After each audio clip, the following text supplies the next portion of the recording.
നല്ല ടക്കേന്ന് ഉണ്ടാക്കിയെടുക്കാൻ പറ്റുന്ന ഒരു നോർത്ത് ഇന്ത്യക്കാരുടെ വീഡിയോയിൽ നിന്ന് കണ്ടെടുത്ത ഒരു സാധനമാണ് കേട്ടോ ഇത്. അപ്പോൾ അവരുണ്ടാക്കുന്ന പോലെയല്ല, ഞാനുണ്ടാക്കുമ്പോൾ പല തെറ്റുകളും കാണും. അപ്പോൾ നമുക്ക് എന്തായാലും ഉണ്ടാക്കാം. അപ്പോൾ ചപ്പാത്തിക്ക് മാവ് കുഴയ്ക്കുന്ന പോലെ കുഴച്ചിട്ട് അതിനെ ഒന്ന് വട്ടത്തിലെ ഷേപ്പിലാക്കി എടുത്തിട്ട് അതിനെ ബോയിലാവാൻ ഇട്ട് വെക്കുകയാണ് കേട്ടോ. അപ്പോൾ അത് വെന്ത് വന്നതിന് ശേഷം അതിനെ കോരി മാറ്റി ഞാനൊരു നോർമൽ വാട്ടറിലേക്ക് ആക്കി കൊടുത്തു. പിന്നെ ഇനി നമുക്ക് കുറച്ച് മസാല തയ്യാറാക്കാം. അപ്പോൾ ഒരു പാനിലെടുത്തിട്ട് എണ്ണ ഒഴിച്ച് കടുകൊക്കെ പൊട്ടിച്ച് പിന്നെ അപ്പോഴത്തേം പോലെ ഉള്ളി, പച്ചമുളക്, വെളുത്തുള്ളി, ഇഞ്ചിയൊക്കെ ഒന്ന് മൂപ്പിച്ചെടുക്കാം ഉപ്പോട്ട് കൊടുത്തിട്ട്.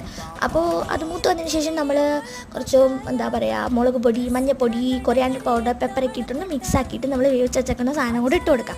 പിന്നെ ക്യാപ്സിക്കവും തക്കാളിയൊക്കെ വേണമെങ്കിൽ ഇട്ട് കൊടുക്കാം കേട്ടോ. അപ്പോൾ അതെൻ്റെ കയ്യിലില്ല ക്യാപ്സിക്കവേ. പിന്നെ ഞാൻ കുറച്ച് ഗരം മസാലയും കൂടി ഇട്ട് കൊടുത്തിട്ടുണ്ടായിരുന്നു. എന്നിട്ട് നന്നായിട്ടൊന്ന് മിക്സ് ആക്കി കഴിഞ്ഞാൽ നമ്മുടെ സാധനം ഇവിടെ സെറ്റായി.